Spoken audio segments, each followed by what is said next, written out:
সে বলছে টেলিফোন ঠিক আছে, সে বলছে টেলিফোন ঠিক আছে। তো আপনার আসসালামু আলাইকুম রহমতুল্লাহ বরকাত। দেশ এবং প্রবাস যে যেখানে বসে আজকের ভিডিও দেখবেন সবাইকে শুভেচ্ছা অভিনন্দন। প্রিয় দর্শক, আশা করি সবাই ভালো আছেন। আজকে আপনাদের মাঝে আরেকটি নতুন ভিডিও যুক্ত করতে যাচ্ছে। আপনারা সম্পূর্ণ ভিডিও দেখুন এবং সে সাথে আপনাদের মতামত কমেন্ট বক্সে জানিয়ে দিন। সে বলছে টেলিফোন ঠিক আছে, সে বলছে টেলিফোন ঠিক আছে।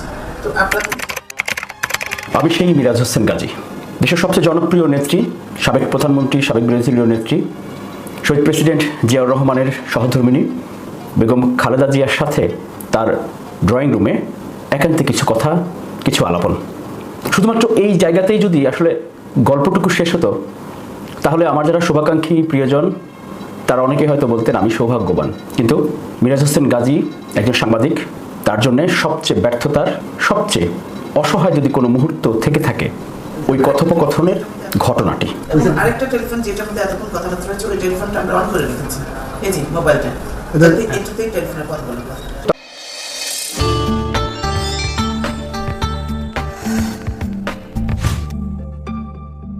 তখনকার প্রধানমন্ত্রী শেখ হাসিনা বেগম খালেদা জিয়াকে ফোন করছিলেন ওনার সেই রেড টেলিফোনে, লাল ফোন।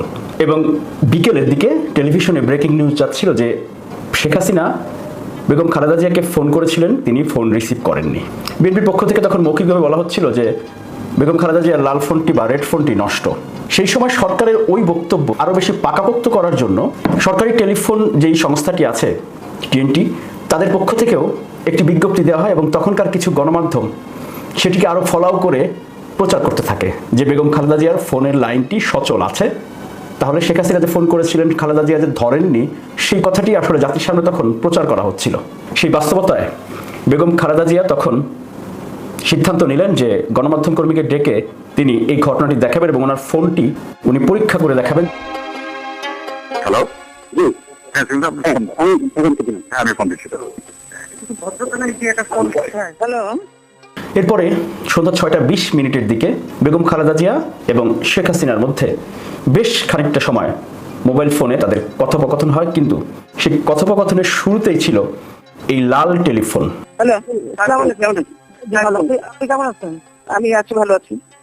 আমি ফোন করেছিলাম আপনাকে, দুঃখিত আমি পাইনি। আমি আপনাকে একটু দেখেন, এই কথাটা যে বলছেন এটা কিন্তু সম্পূর্ণ সঠিক নয়। কারণ যে না, আপনাকে প্রথমে ফার্স্ট আমার কথা শুনতে হবে যে আপনি যে বলছেন দুপুরে ফোন করেছেন, দুপুরে কোনো ফোন আসেনি, এই কথাটা সম্পূর্ণ সত্য নয়। দুপুরে কোনো ফোন আসেনি আমার এখানে। আমার রেড ফোন তো আমার দীর্ঘদিন ধরে, বছর ধরে ডেট পড়ে আছে। তাহলে কি আপনার গভর্নমেন্ট চালান কি খবর রাখেন? গভর্নমেন্ট চালাচ্ছেন এই খবরটুকু রাখেন না যে বিরোধী দলের নেতার ফোন ঠিক আছে কিনা, ইয়ে করবেন। আর আপনি যদি ফোন করবেনই তাহলে তো গতকালই আপনার লোক এসে চেক করে দেওয়া উচিত ছিল যে বিরোধী দলের নেতার টেলিফোন ঠিক আছে কিনা। রেড ফোন সবসময় ঠিক থাকে। আপনার লোক পাঠান, আপনি এখনই লোক পাঠান, আপনার লোক পাঠিয়ে দেখে যান। ঠিক আছে, যে কোনো কারণে আপনি ধরতে পারেন না। আমি ধরতে পারিনি না, আমি এখানে বসা কেন ডেট ফোন বাজতে পারে না, বুঝছেন? আপনাদের কাছে গেছে, কিন্তু আপনারা তো ফোনের আমার সাথে কেউ কথা বলার লোক নেই।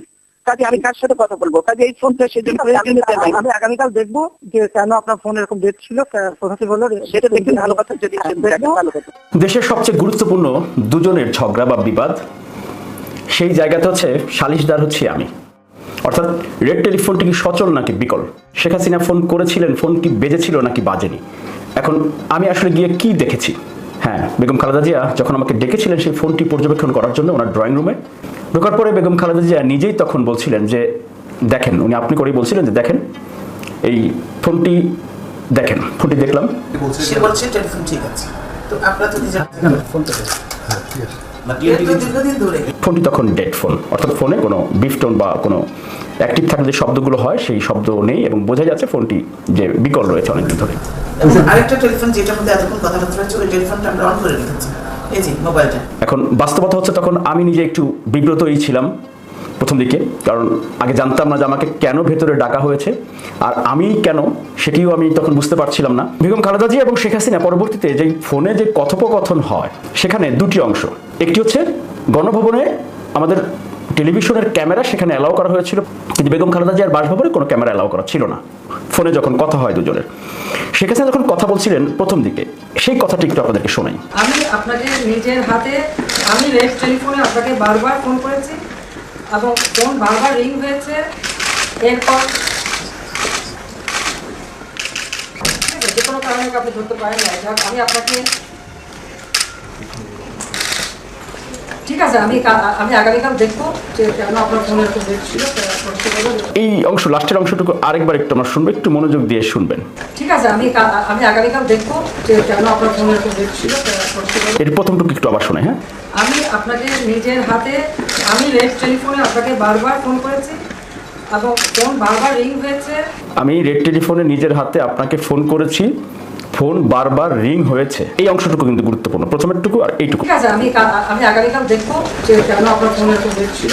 হ্যাঁ, ঠিক আছে, আমি আগামীকাল দেখবো কেন আপনার ফোনটি তাহলে ডেট ছিল, সেটি দেখবো। অর্থাৎ বেগম খালেদা জিয়া তখন যা বারবারই অপপ্রান্ত থেকে বলছিলেন যে কর্মকর্তারা টেলিফোন অফিসে আগের দিন জানিয়েছিলেন যে যেহেতু একটি গণমাধ্যম সহ বিভিন্ন জায়গায় একটি খবর আসছিল যে শেখ হাসিনা ফোন করতে পারেন সংলাপের জন্য, আলোচনার জন্য, এই কারণে তারা একটু আগাম রেড টেলিফোনটি সচল রাখার জন্য টেলিফোন অফিসে জানিয়েছিলেন।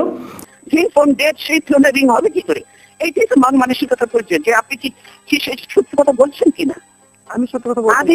আমি কাল পর্যন্ত চেক করেছি যে আপনি করতে পারেন, এগুলো রিউমার সাথে হচ্ছে, সেটা আমি ফোন চেক করেছি, আমরা রিপোর্ট করেছি। আপনাদের লোকজন কেউ আসেন, তারা তো আমরা তো মানুষ বলেই মনে করে না, কেউ কাজে আসেও না, এটা টেলিফোন ঠিক করে ঘরে তো মনে করে না, কিছুই করে না। যেটি গণভবনে শেখ হাসিনার সামনে যে ক্যামেরা ছিল, যে দেখছেন যে আমি ক্যামেরা নিয়ে কথা বলছেন, আমি ক্যামেরা ঘিরে বসে আসছেন এবং আমার এখানে কোনো ক্যামেরা নেই।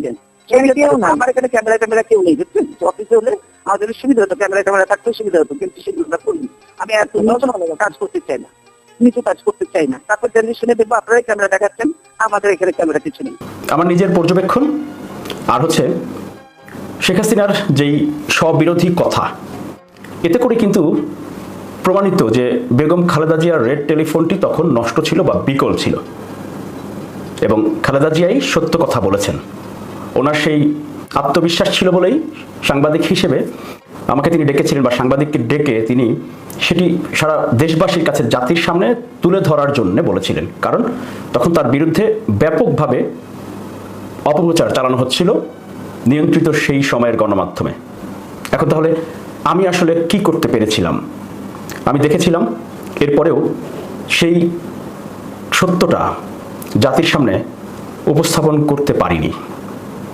তখনকার গণমাধ্যমের বাস্তবতায়, তখনকার সরকারের নিয়ন্ত্রিত গণমাধ্যম প্রতিষ্ঠানগুলোর উপর যেই চাপ, সাংবাদিকদের উপর যেই চাপ, আমি তখন সেই রিপোর্টটি করতে যখন অফিসে আসি, আমি নিজে আস্তে আস্তেই জানতাম যে এই দৃশ্য বা এই ঘটনাটুকু প্রচার করতে পারবো না, বা সেটি এর মধ্যেই অফিসে নির্দেশনা চলে গেছে যে বাংলা ভিশনের সাংবাদিক মিরাজ হোসেন গাজী যেহেতু ভেতরে গিয়েছে, গোয়েন্দা সংস্থা তো তখন সঙ্গে সঙ্গে সবাই জেনে গেছে।